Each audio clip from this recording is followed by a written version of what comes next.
Last part की शुरुआत में हम देखते हैं सर शाओ सभी बच्चों को क्लास में कहते हैं कि मैम की नज़र हमेशा हमारी क्लास पर ही रहती है, इसलिए मैं तुमको वापस समझा रहा हूँ कि सभी रूल्स को फॉलो करो और कोई गलती मत करना।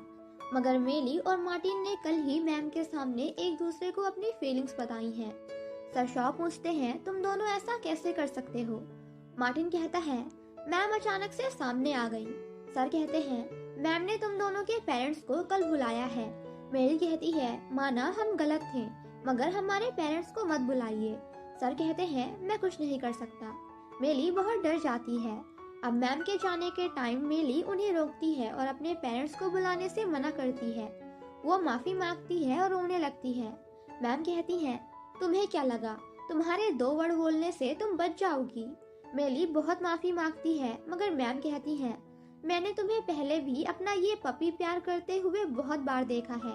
मुझे लगा था तुम बहुत समझदार हो और तुम्हारे अंदर बस बच्चों वाली हरकतें हैं, पर तुम्हारे अंदर तो कोई सेल्फ रिस्पेक्ट और तमीज ही नहीं है। मैम मेली को बहुत कुछ कहती हैं और अपने पेरेंट्स को लाने के लिए कहती हैं। मेली कहती है आप बस मेरे पेरेंट्स को बुला लीजिए। मार्टिन के पेरेंट्स बहुत स्ट्रिक्ट हैं, वो उसे मारेंगे। मगर मैम उसकी बात नहीं मानती और वहाँ से चली जाती हैं। अब मेली बहुत उदास होकर जा रही होती है, तभी मार्टिन उसके सामने आ जाता है। मेली उससे मुंह छुपाने लगती है। मार्टिन पूछता है तुमने मैम से क्या बात की। मेली कहती है बस पेरेंट्स को बुलाने के बारे में।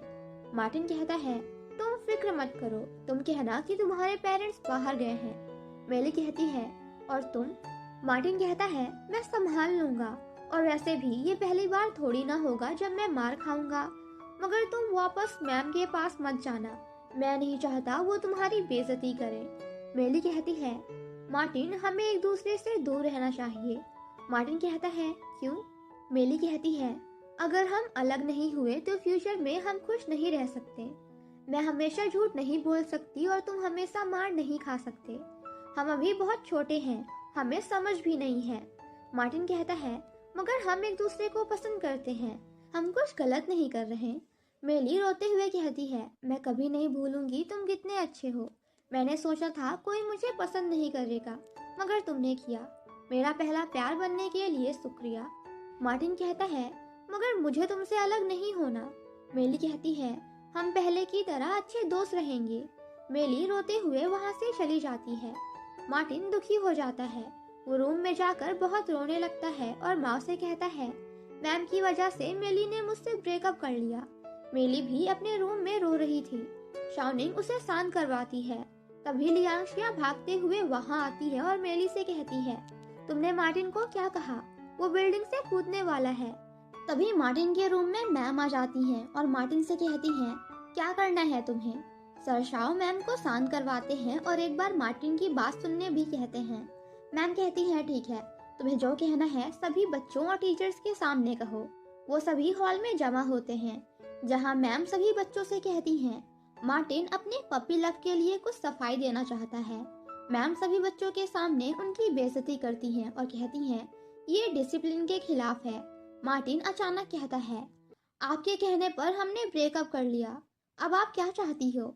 मैम कहती हैं तुम लोग इतना इजीली प्यार और ब्रेकअप के बारे में बोल रहे हो, तुम्हारे पेरेंट्स तुम्हें यहाँ पढ़ाई के लिए भेजते हैं। मैम सभी के सामने उन्हें बोलने कहती हैं कि वो दोनों बस अच्छे दोस्त रहेंगे और एक दूसरे से दूर रहेंगे। मेली ये बात बोलती है और गुस्से से अपनी टाई फेंक देती है। मैम किसी की भी बात नहीं मानती और उन्हें स्कूल में ये सब करने से मना करती है। पर तभी माँ उठता है और वो उन सभी से कहता है मैं तुम्हें एक लड़का और एक लड़की की कहानी सुनाना चाहता हूँ। वो सभी को अपनी ही कहानी बताता है कि 2 लोग स्कूल टाइम से साथ में थे। उनकी लाइफ में बहुत सी प्रॉब्लम्स आई, मगर उन दोनों ने एक दूसरे का साथ नहीं छोड़ा। वो लोग जब कॉलेज में एक दूसरे से दूर थे, तब भी वो एक दूसरे से बहुत प्यार करते थे। लियांशिया भी उसकी स्टोरी बताने के लिए माँ के साथ खड़ी होती है। मेली उनसे पूछती है क्या वो दोनों अभी भी साथ हैं। लियांशिया कहती है हाँ, और वो हमेशा साथ रहेंगे। तभी माँ लियांशिया से कहता है मैं बहुत खुश हूँ कि तुम मेरी क्लासमेट हो और मैं वापस तुम्हारे साथ ये सब देख पाया, क्योंकि तुम्हारे बिना मेरी यंग लाइफ कुछ नहीं। माँ लियांशिया को गले लगाता है और सभी उनके लिए चीयर करने लगते हैं। सरशाओ भी उनका साथ देते हैं। अब लियांगशिया और माओ रात में जा रहे होते हैं। वो दोनों बहुत खुश होते हैं। वो दोनों बेंच पर बैठकर गाना सुनते हैं और साथ में बहुत खुश होते हैं। माओ और लियांगशिया अब एक दूसरे के बिना नहीं रह सकते थे। वो दोनों एक दूसरे को किस करते हैं। तभी पीछे एक तारा टूटता है और वो दोनों वापस अपने टाइम में आ जाते हैं। माओ और लियांगशिया बहुत हैरान हो जाते हैं। वो दोनों उसी दिन वापस आ जाते हैं जब वो दोनों स्कूल में लियांगशिया का 22nd बर्थडे सेलिब्रेट कर रहे थे। लियांगशिया को समझ आ जाता है ये सब तारा टूटने की वजह से हुआ था और कल रात भी तारा टूटा था, इसीलिए वो दोनों वापस आ गए। वो दोनों स्कूल से बाहर आते हैं। तभी मेली और मार्टिन कार से वहां आते हैं। मार्टिन माओ से पूछता है, कैसा गया तुम्हारा प्रपोजल? लियांगशिया मेली से पूछती है, तुम दोनों साथ क्यों हो? मेली कहती है, ये मेरा फियांसे है, दैट्स वाई। अब उन दोनों को सब कुछ समझ में आ जाता है कि उनकी बताई हुई बातें उन लोगों ने सुन ली थी और मेली ने एक नॉवल लिखी थी और मार्टिन फाइनेंस कर रहा है। लियांगशिया मेली से पूछती है, हम दोनों साथ हैं तो हम कर क्या रहे हैं? मेली कहती है, तुम होटल में काम करती हो और माओ बिजनेसमैन है। अब माओ को मीटिंग के लिए कॉल आता है। माओ अपने ऑफिस जाता है और उसका न्यू प्रोजेक्ट देखता है जो मार्टिन के साथ था। माओ उस वाले ऑफर के लिए भी मना कर देता है।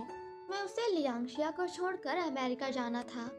अब लियांगशिया अपने दोस्तों के साथ होटल में बैठी होती है। वहाँ वो उन दोनों को सब बताने की कोशिश करती है, मगर उन्हें लियांगशिया की बातों पर भरोसा नहीं होता। तभी शाओनिंग वहाँ कॉफी लेकर आती है। लियांगशिया कहती है, तुम यहाँ क्या कर रही हो?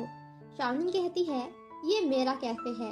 उसने मैंगरान के साथ अपना कैफे खोला था और उसकी शादी भी अभी तक नहीं हुई थी। लियांगशिया ये जानकर बहुत हैरान हो जाती है। फिर वो अपने होटल जाती है। वहाँ वही आदमी होता है जिसने उस पर पानी फेंका था। लियांगशिया उस पर पानी फेंकती है और कहती है, मैं ये जॉब छोड़ रही हूँ। तभी उसे पता चलता है कि वो तो इस होटल की वाइस प्रेसिडेंट है। लियांगशिया ये जानकर बहुत खुश हो जाती है। वो अपने ऑफिस में जाती है तो उसे वहाँ यान का रखा हुआ लेटर मिलता है जो उसने 10 साल पहले भेजने का प्रॉमिस किया था। वो मेली को कॉल करके यान का कॉन्टैक्ट नंबर मांगती है तो मेली उसे बताती है कि उसकी तो 10 साल पहले एक एक्सीडेंट में मौत हो गई। ये सुनकर लियांगशिया दुखी हो जाती है। वो जाकर एक नदी के किनारे बैठकर यान का लेटर पढ़ने लगती है और बहुत रोती है क्योंकि उसे इस बात पे यकीन ही नहीं हो रहा था कि यान नहीं रहा। दूसरी तरफ मेली को उसकी नॉवेल के लिए अवार्ड मिलता है और उसका इंटरव्यू भी होता है जहाँ पर टीचर शाओ भी आए होते हैं। वहाँ मेली अपनी पूरी कहानी सभी बच्चों को बताती है। वो अपनी लव लाइफ भी उनसे शेयर करती है। मेली अपने सारे दोस्तों को शुक्रिया कहती है क्योंकि उसके दोस्तों ने हमेशा उसे सपोर्ट किया और उसका साथ दिया।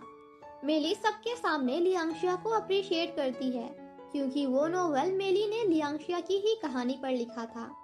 अब लियांगशिया और माओ खुशी खुशी स्कूल गेट से बाहर चले जाते हैं और इसी के साथ ये ड्रामा यहीं पे खत्म हो जाता है। Thank you so much guys for watching my explanation. Stay safe and healthy. Bye bye.